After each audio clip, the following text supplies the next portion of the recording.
Police Interceptors. An elite unit of 32 hand-picked officers. Oi, right, you're going to get nicked for assault in a minute, mate. Using rally-spec Subaru Imprezas, Mitsubishi Evos, and a state-of-the-art Eurocopter, they are Essex Police's most effective weapon in the war against crime. Police!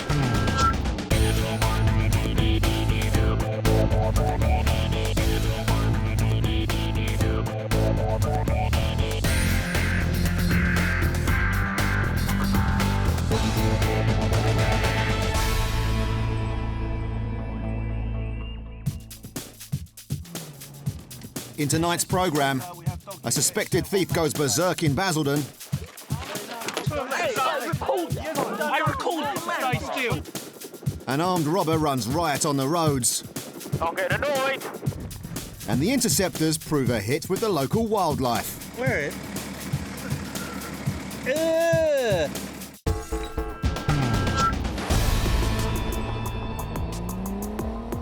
The Interceptors are equipped with a fleet of fast and furious rally-spec cars, all packed to the brim with the latest crime-fighting technology.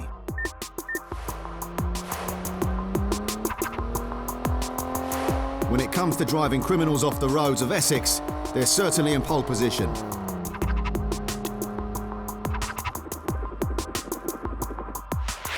But fast cars can never replace the human touch.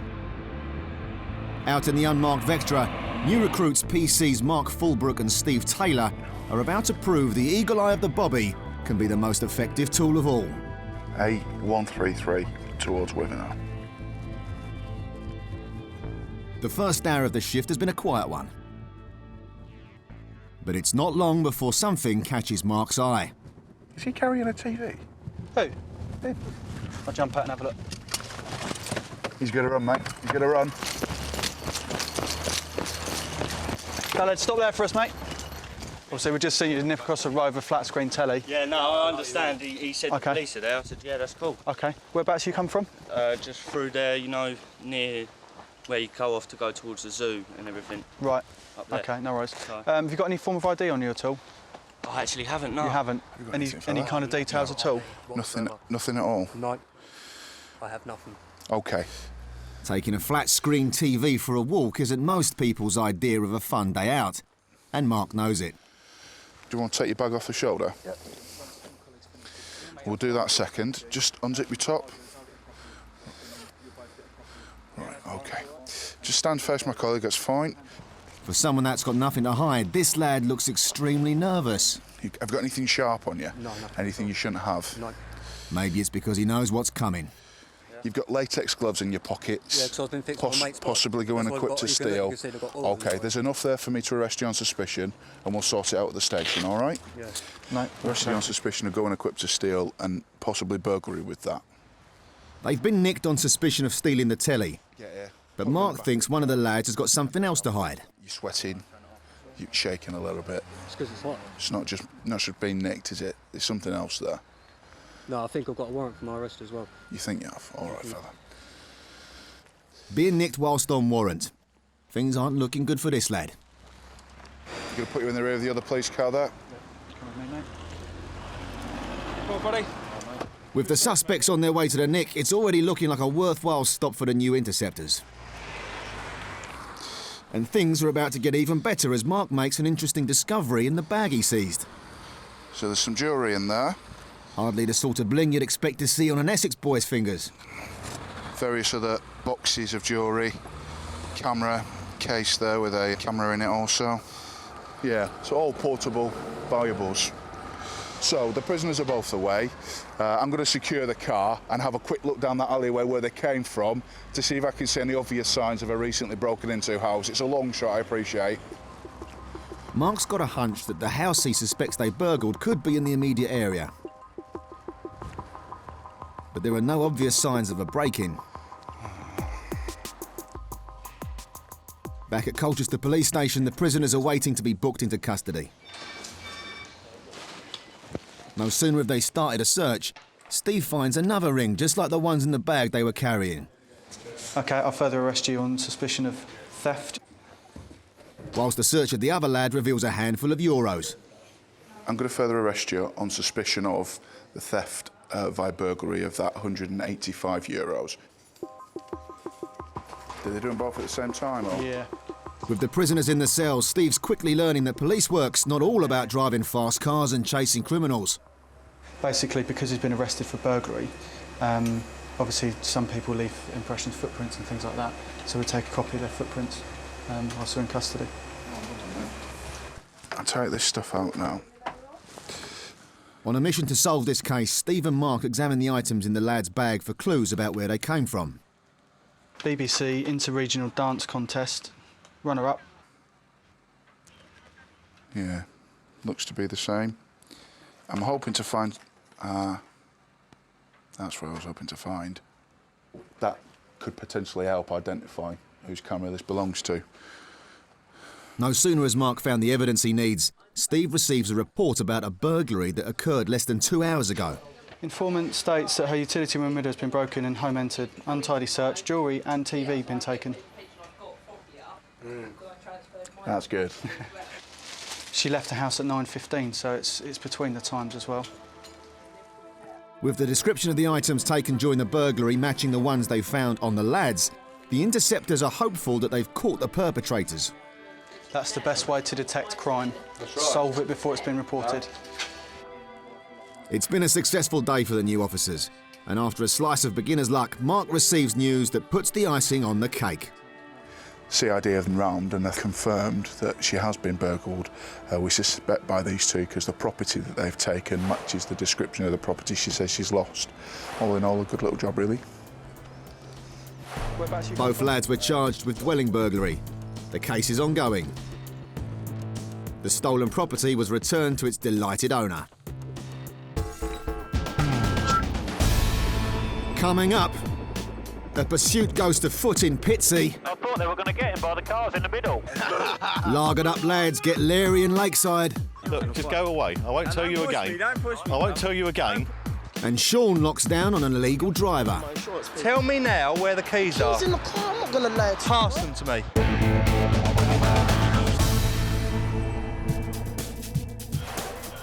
Coming up, drunken youths push Russ to the limit. You're taking liberties now, mate. I'm not going to tell you again to go away. Andy bites off more than he can chew.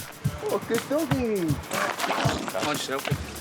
And Sean makes a dreaded phone call to the boss. I've hit a deer in the road and the car's making a grinding sound. Keep going right, keep going right. Yeah, I've got him. I thought they meant he was on foot. It's a wet afternoon near Basildon, and the Essex chopper's got its work cut out tracking a stolen silver Vauxhall.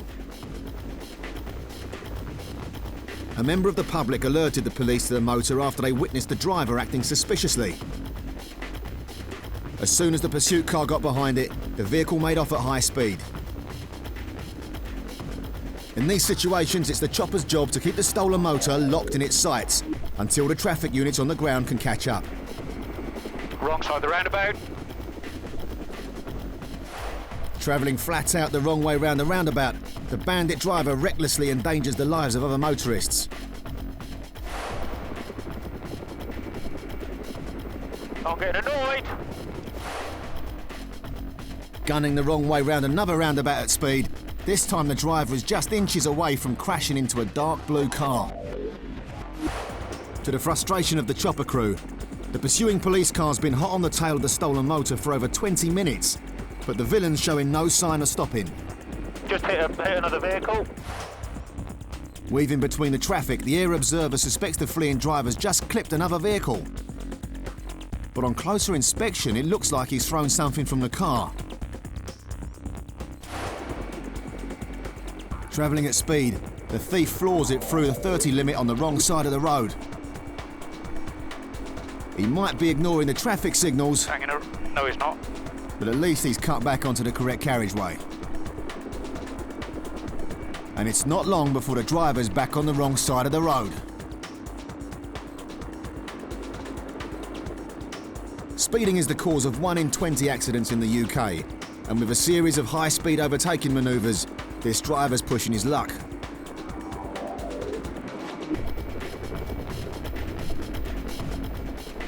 Driving in wet conditions like this, vehicle tyres not only lose their grip on the road, but stopping distance is almost double. As the police pursuit car closes in, the driver races flat out in a desperate bid to get away. Almost colliding with the oncoming van, the thief tanks it up the opposite carriageway to pull off another risky overtake manoeuvre. The pursuit car has finally caught up with the stolen motor as it pulls into a supermarket car park. But if the thief dumps the car and legs it into the shop itself, the chances of the cops catching him are slim. If he ditches the motor, it's vital the officers get hold of him before he runs off. Got door open. Door open, he's going to run into the Tesco store.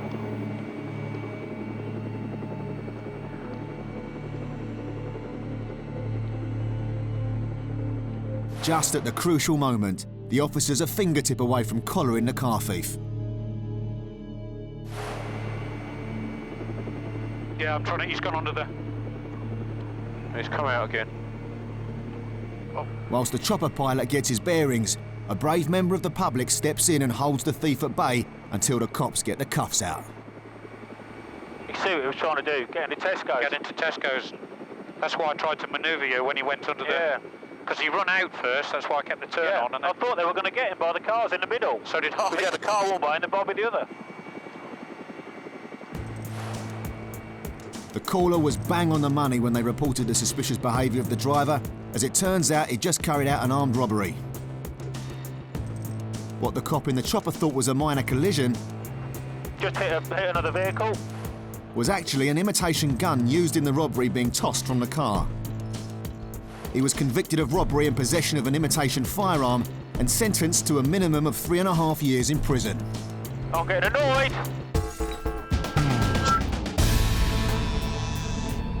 Essex is renowned for its boy racers. With retail parks, common playgrounds for petrol heads, the police regularly deal with nuisance youths tearing up the tarmac after hours. Stay where you are, mate. Huh? I said stay where you are. No-nonsense PC Russ Gay has just witnessed two lads thrashing a moped around a car park. Oh dear. Yep. Come round the front. Where you go, mate? What are you on? You on drugs or something? No, mate. Why are you spinning across the car park with him on the back? Sorry, mate, but you know what I mean? Away you go, mate, please. Cameras, boy. Go on, go away. It's nothing to do with the bloke in the white hoodie, as the lad on the right was the rider, whilst the boy wearing the designer rosary beads was on the back with no helmet. Go away. No, come on. I'll tell you again, just go away. Just go away. Don't push me, mate. Yeah, let him go. A group like this might intimidate some officers out on their own, but experienced PC Russ Gay won't let anything distract him from getting the passengers' details. Your date of birth? So how old are you? What's the camera, give you a ticket or something?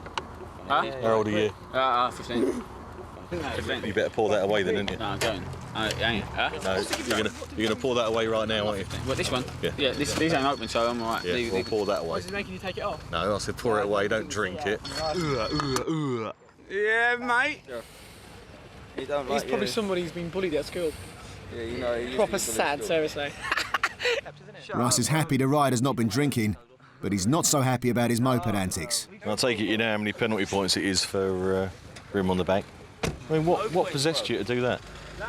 He won't get off it, bro. I thought he was going to beat me out, so I let him come on it. In this situation, a less experienced officer might call for backup, but Interceptor Russ is determined to deal with this on his own. Well, you're going to be reported anyway for driving with no crash helmet, so you not have to say anything, but it may harm your defence if you're not mentioned when questioned, something you later rely on in court. Well, you can go now. Go now. Yeah, go on then. Go? Yeah. Freaks, yeah. And you can go as well now. Oh, wait, mate. No, you can go. I'm talking to this bloke here, so I want you to go away. Look, just go away. I won't tell you again. Don't push me. I won't tell you again. Don't push me, you know what I mean? You're interfering with what I'm doing, so just go away. I'm interfering with what you're doing. With the lad on the back reported for failing to wear a helmet, Russ needs to decide how best to deal with the rider. Well, there's no excuse for him to have them on the back of your bike, was there? You're taking liberties now, mate. I'm not going to tell you again to go away. Now, go away. I'll knock you out, bro. Look, you obviously think I'm messing around now. Will you just go away? Why are you pushing me? Right. I've given you one warning now. You go away. If I hear you swear once more, you're coming into the station. So that's enough. I'm losing patience with you. With the gang finally on their merry way, at last Russ can finish this job in peace. Yeah, it says yellow, but it's in fact red. Got 2 reports in it, I think. This isn't the place to be hanging around this time of night, is it? Do you want to have your licence ripped up? You don't, do you? Because I should be taking your bike now, shouldn't I? 100%. It's £150 to get your bike back, plus £20 a day. Is it worth it? No, it ain't. No. And you wouldn't get it back till Monday, would you? No, sorry, officer. All right, go on. Yeah, but what's your name? Your mate's getting knocked off, though. What? Russ has proved that it will take more than a group of drunken youths to get between him and his precious police work. Just a couple of half-wits riding around the car park, no crash helmet. In particular, the one on the back is known for quite a few offences, so he will be reported. And the other one I've just given a caution to. So that's it as far as he's concerned. I didn't seize the bike. You know, he's only a young bloke. Bit of peer pressure in this lot. You can obviously see are all well drunk and very abusive and offensive. So, you know, he's got away lightly, and the other one will, looking at his record, 100% go in the book.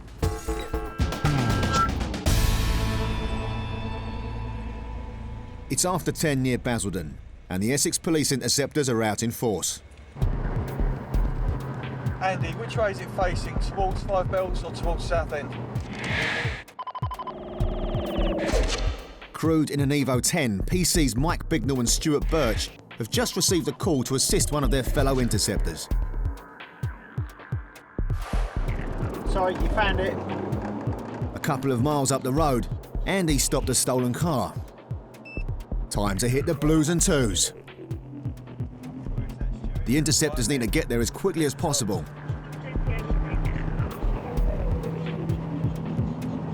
Not this one, on the top of the dog unit, left.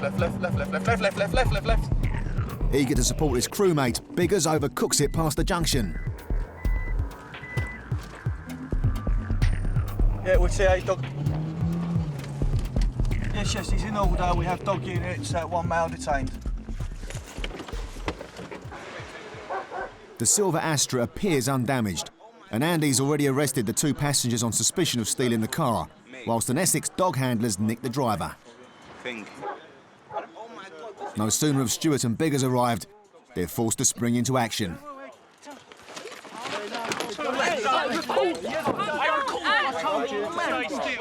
Out of the blue, the drivers decided to kick off. He's pushing my head. He's got fingers in my head, you know. Just change. A search reveals a large wad of cash, leading Biggers to believe there's more to this than a stolen car. Right, mum's paying you for you. And it's not long before his nose starts twitching. Andy, it stinks of cannabis. With a strong smell of cannabis coming from the car, they decide to conduct a search. Meanwhile, as the 2 passengers are led away, Stuart gets an earful of attitude. All right, you don't need to hold my hand. I do have to hold you. I do have to hold you. What, am I going to run away? Strange things about him before. Me. Biggers, could you do us a favour? Can you grab that bag and the phone that's in the deck? Not a minute, mate. All needs to search. Oh, okay. Stinks. Come. With no immediate signs of a stash in the motor, he turns his attention to the driver and quickly discovers another wedge of cash concealed in his trouser pocket. Wish I had £800 it all in 5s and 20s. The interceptors are determined to figure out what this fella's up to. So to avoid any more aggro, he takes the driver to the police car so they can continue with their inquiries. It's going to be a while. This vehicle's a stolen car. Andy, the dog unit, put a stopping on it. 3 people in the vehicle, a female and 2 males. One of the males has got about £800 on him. What he says, a bit indicative of drug dealing, call me cynical. So we're just getting the dog unit to check the vehicle out now and obviously go from there. So as you do. The cops might have failed to find any drugs, but Zippy the sniffer dog, one of the most sophisticated weapons in the team's armoury, is highly trained in just that. But after a nose around... You happy? Yeah. Dog handler PC Mayo's happy that there's no drugs on board, which is a disappointing result for the interceptors. But just when they're about to call it a day, Zippy gets a whiff of something suspicious. Good boy, Timberoo. Well done, doggy. Good lad. Right underneath it, right in the middle. So he's got kids under it. Good lad. Excellent. Zippy's found what appears to be a wrap of drugs underneath the car. PC Mayo's just got to work out how to get it back. Unfortunately, the long arm of the law isn't quite long enough. Yeah, it ain't that big. The dog unit's found what looks like a bag of crack stuffed under the car. So, I mean, this is quite a nice neighbourhood, so I very much doubt they would have crack underneath the car themselves. So, little drugs dog has done his job. So it does make a lot more sense now, after all that. Detective Andy thinks he's figured out what the driver's earlier shenanigans could have been about. That's what all that silliness was about by the car, wasn't it? So you... Using a common distraction tactic, Andy thinks the driver's kicked off to give him an opportunity to toss the drugs under the Astra. But it wasn't enough to outwit the Interceptors. With a stolen car recovered and drugs found, the Interceptors are chuffed with the result. I think it might be heroin. I think it's a bit of weed, to be honest. But before Zippy heads off to the station for tea and medals, Andy's determined to give him a well-deserved pat on the back. What a good doggy. See, I don't mind it. Mind yourself. I was going to say, I don't hurt you. Just took come on, put the hand off. You are. Oh, look what he done to me. You are Dr. Doolittle, aren't you? Yeah. Oh, lovely little doggy. Yes. The wrap of drugs they found under the car turned out to be cannabis, and the driver was cautioned for possession of the Class B drug. After a thorough investigation, the Astra was returned to its rightful owner, and the 3 suspects were released without charge. Coming up, Sean susses out an illegal driver. Do you want to tell me the truth about not having a driving licence? Grant unlocks some suspicious activities. There's 3 lock-picking tools hidden in the back of one of the seats. And a major manoeuvre on the A13. These 2 vehicles have had an accident, which obviously is a major hazard.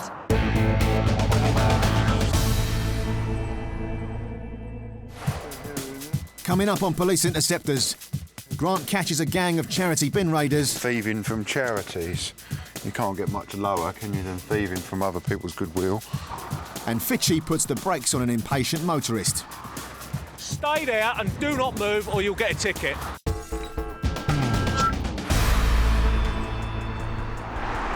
It's just gone 11 near Epping Forest, and the Interceptors are out in the unmarked BMW. One of the stolen cars on their hot list tonight is a black Vauxhall Astra. Pulling in. And Sean's just caught a glimpse of one full of lads up ahead. ANPR desk from Tango Romeo 71 for a PNC. It's now the job of experienced Interceptors PC Sean Gurney and Grant Snow to have a closer look at the car and suss out the driver. Have you got a driving licence with you? Yeah. Can you hand it to me? No, I ain't got it with me. Right. You getting me some ID? It might not be the car we're looking for, but... It doesn't look like it's the stolen motor, but that won't stop Sean checking the driver's details before he lets him on his way. Sorry, what's your name?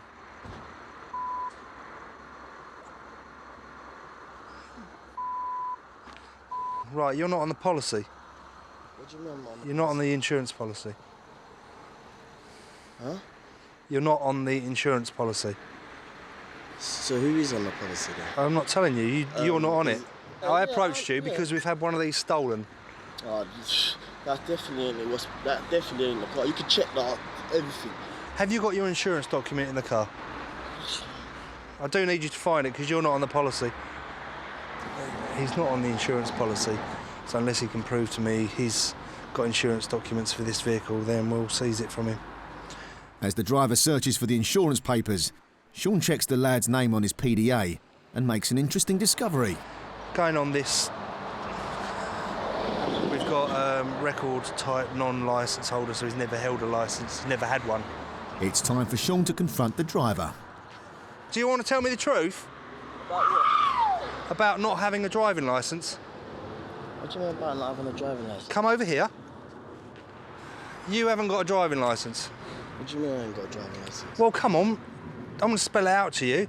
Do you have a full UK current driving licence? Have you ever passed a driving test? I have before, yeah, but I had to send off again, yeah, and then I ended up, they ended up sending me a provisional. Right. Yeah. But obviously, I already had a licence from before, yeah. It says here, record type non-licence holder. What? So you haven't got a licence.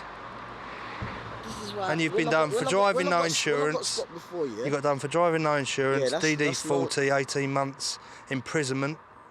Sean's got information stating this fella's previously been done for dangerous driving and no insurance, and he's not taking tonight's offences lightly. What's going to happen? I'll let you know now. We're going to be seizing your car. But in order to do that, the Interceptors need the ignition key. Have you got the keys? No, not yet. Sorry, mate, I haven't. It's all right. Where are the keys for the vehicle? Where are the keys for the vehicle? Where are the keys? Where's the key?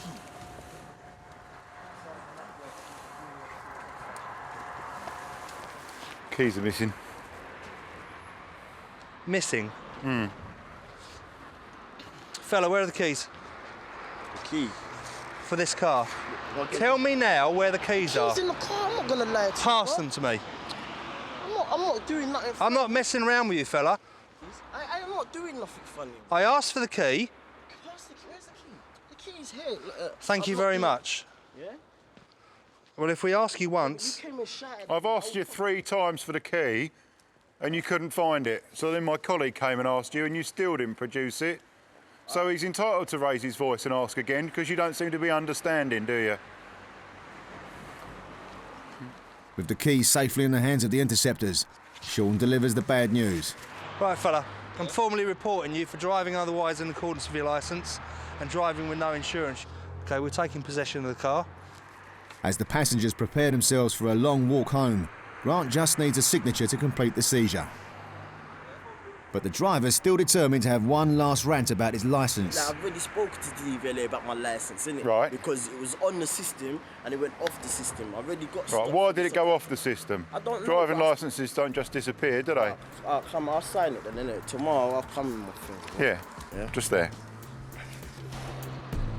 For driving with no insurance and no licence, he was given 6 points and a £100 fine.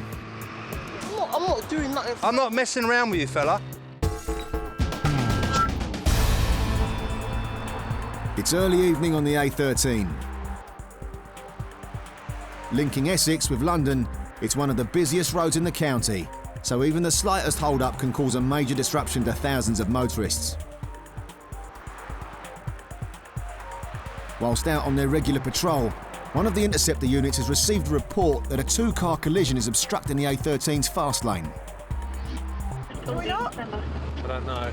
No, you can't. Oh. So we kill blues until we know what we're doing. Out in the Evo 8, the crew of PCs Andy Fitch and Penny Felton need to act fast if they're going to move the cars off the road before someone gets hurt.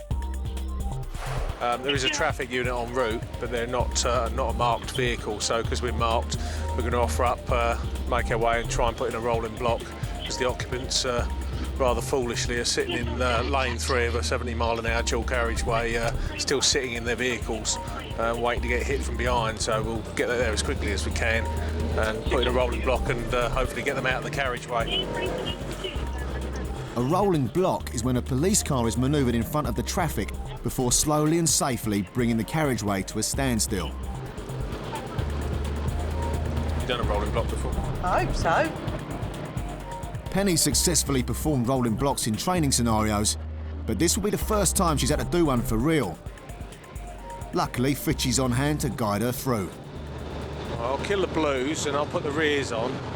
As soon as we get up there, we'll just put a rolling block in and bring it down. We really need to get in front of these lorries, really. You're not going to have a lot of distance, though, to bring the speed down, so don't commit too far ahead. I'll just go with what we've got here, Pen. Let them run. It's just slide right down now. About 40 miles an hour. And just let these others catch up. Come on, stay there. Now about a mile from the accident, Penny keeps her cool and starts the rolling block. Tango Romeo 2, keep it up to 40 miles an hour, mate, because they'll have a crash behind us otherwise. With lane 1 successfully slowing down, Penny concentrates on the other 2 lanes. But it looks like one of the drivers getting impatient. Can't trust that bloke in lane 1 though. He's going to have a little play if he gets a chance. Tell you what, just bring it down a touch and just give him the message. You, back off. Just bring the carriageway speed down. You don't want to bring it down too quickly, so we kept it initially at about 40 miles an hour, otherwise there'll be a crash in the tailback. But we're bringing the speed right down, and then eventually we'll put in a full stop up once we've got the vehicles in sight. That'll enable us then to ascertain whether anybody's hurt in the cars and whether or not we can move the cars to the near side of the carriageway and then reopen. With cars travelling at 70 miles per hour, stopping traffic on the A13 is an extremely dangerous procedure, even for experienced officers like Fitchy. Keep going, keep rolling. Right, stop it here. You've been trying to sneak past all the way. Stay there and do not move or you'll get a ticket.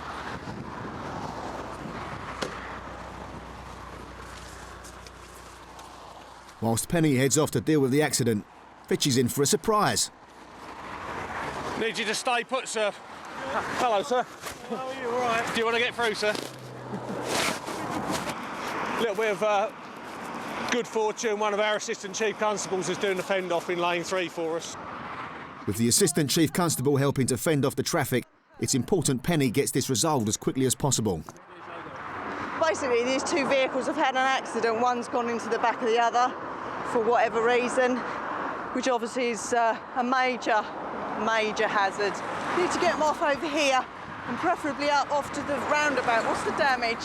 One gentleman here saying he's got a bit of back pain, but he's walking about okay. Is there somewhere we can take them off at the top of the roundabout? Yes, they are drivable. Well, it looks like they are. Right. Your vehicles, are you up to driving, either of you? Yeah. OK. If you want to take your vehicles off at the off-slip there and put them off the carriageway on the near side somewhere.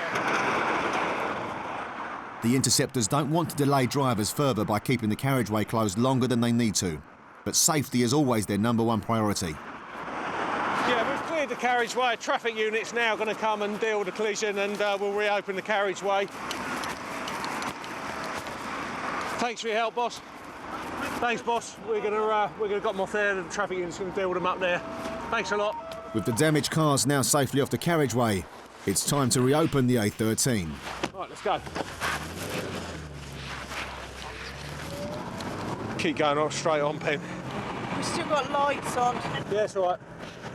The net result is they're now off the road, they can be dealt with safely, nobody got hurt. But even when we're up there with a sterile area, you've still got to watch the traffic all the time because there's always going to be a motorcyclist or somebody who'll come through and try and chance their arm. They basically stopped there because they didn't know what else to do, I'm guessing. So the safest thing you can always do in that situation is get off the road.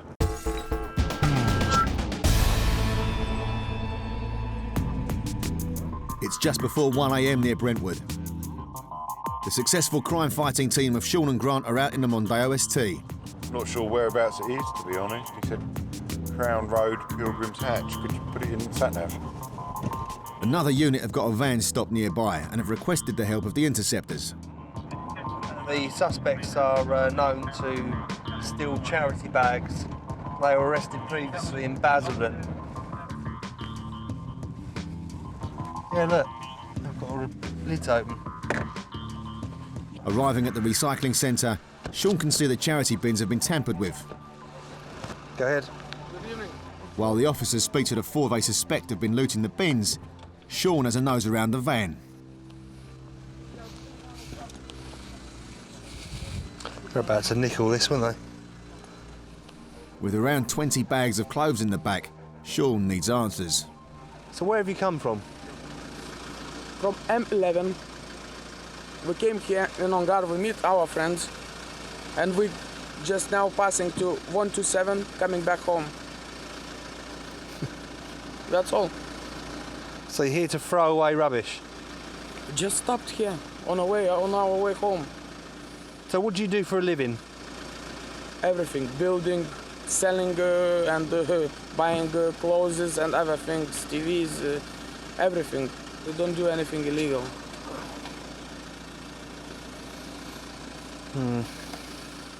Explanations like that won't wash with the Interceptors.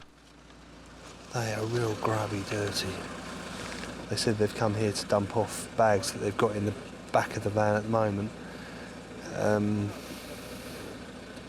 they're on bail for the same offence. Their bail sheets for Basildon are in the front of that van. I don't believe them. Information's now come through suggesting these fellas are drug users. There were loads of needles in it last time it was stopped. There is still now. So the officers swiftly embark on a thorough search of the van. Be careful what you're standing on. Yeah. Found a lot of stuff in here. Half a dozen needles, loads of tin foil, little burning pots and filters in the back that suggest they've been using heroin. Finding tin foil and needles has given the cops grounds to search these fellas for any illegal substances. There may be no sign of any drugs, but Grant has made another interesting discovery in the van. Found a lock-picking kit in here, which they use to pick the locks on these charity bins and then empty the contents of them. And once they get the clothing out that people have kindly donated to charity, they take it to a handling centre where the goods are then processed. They get paid £800 a tonne for recycled clothing. That money should be going to legitimate charities, but these people are using it to feed their drug habit. Theft from charity bins is big business, with some gangs even using young children to crawl through the flaps to extract the clothes. There's 3 lock-picking tools hidden in the back of one of the seats. And loads of padlocks like they've been practising. Yeah. These are high security padlocks, very difficult to break into, very similar to the ones that they actually use on these bins. They've probably purchased these in order to practice lock picking them. They're well at it, aren't they? Yeah. The thing is, people have donated all of these clothes, hoping they'll be going to a good cause. Thieving from charities. You can't get much lower, can you, than thieving from other people's goodwill. However, frustratingly for Grant, his cuffs are going to remain firmly in their holster on this job.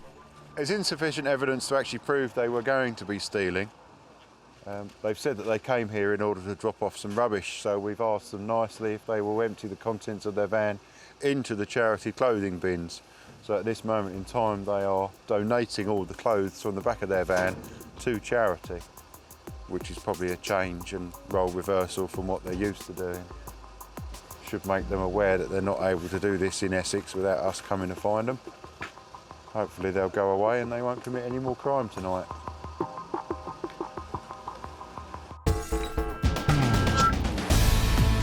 Coming up, a tough night on the roads gives the Interceptors an appetite. Anyone fancy a barbecue? Oh.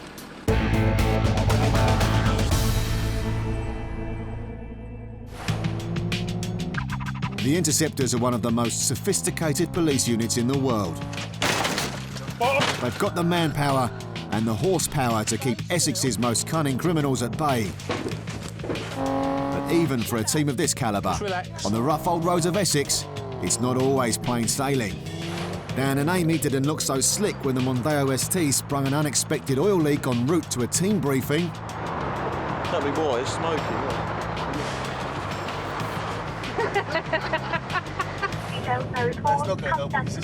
After 10 weeks of advanced training, even experienced officers get caught out with no fuel in the tank. Well, when the gauge is near enough empty, I should be filling up at the nearest possible garage, not driving 10 miles before missing them. We'll make it, I'm confident. Yeah. The beauty of the team's unmarked cars is that they blend into the background. But going unnoticed does have its problems. Motorhome's reversing into our car. Someone's just reversed into us. Did it miss? Never rains, but it pours. Why do we let these people drive? But all that's nothing compared to what Grant and Sean experienced on an evening drive to Colchester. Whilst out in one of Essex's more rural settings, they were unable to avoid a deer carcass which was sprawled all over the road. Where do you think it's stuck? And some of it ended up getting caught under their car. Sounds like rear near side. Obviously, if we start looking around underneath the car at the side of the road and do have to pull part of an animal corpse out, it's not particularly good for any member of the public to see that coming past. Some people get quite upset about seeing dead animals, as I do. Luckily for Sean and Grant, they're just a stone's throw away from their old Interceptor base in Stanway. Right, we'll have to go here where the light is. There's no light anywhere else, is there? From parking. That's all right. Oh, the front of the car looks all right. I don't want to look under there. I don't want to look under there, but I will. Grant plucks up the courage and goes for a gander. Oh, what is it? Look. No. Ah. Where Oh, there's some flies on it already.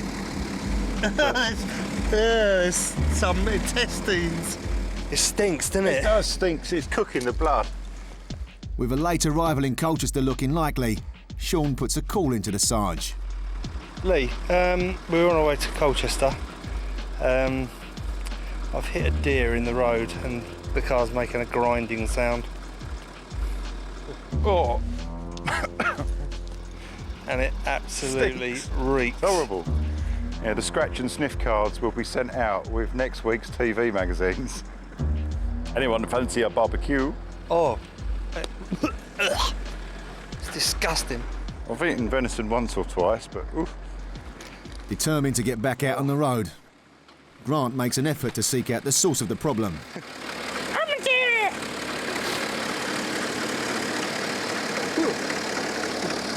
There's nothing in the engine bay at all. Engine tray's all intact. Rear wheel drive. Drive shaft runs the full length of the car where the carcass is. It could be something above the drive shaft. The deer might be around the drive shaft or something. The Sarge might have no idea what to do, but Grant's come up with a plausible plan. We could jet wash it. Oh, it really stinks. It's got to have been dead for a long time.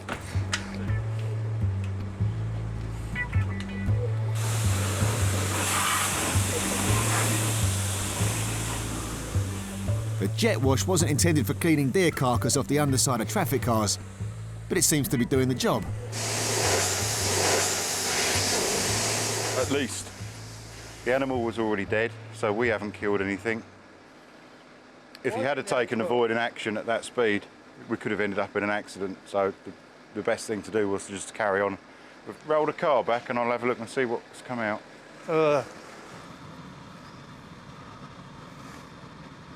That's a bit of a... Is it? Do you reckon? Yeah, that is. That's disgusting. The intestines? No, that's bit of its flesh. It makes you want to spit, doesn't it? Makes you want to chuck. With the car back in full working order, it looks like their pit stop was a success. But it's surprising that Sean was so squeamish, as he's no stranger to a bit of raw meat. See, I used to be a butcher.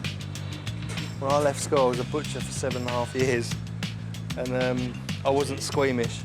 He's so talented that he can remove a deer's kidney at 70 miles an hour.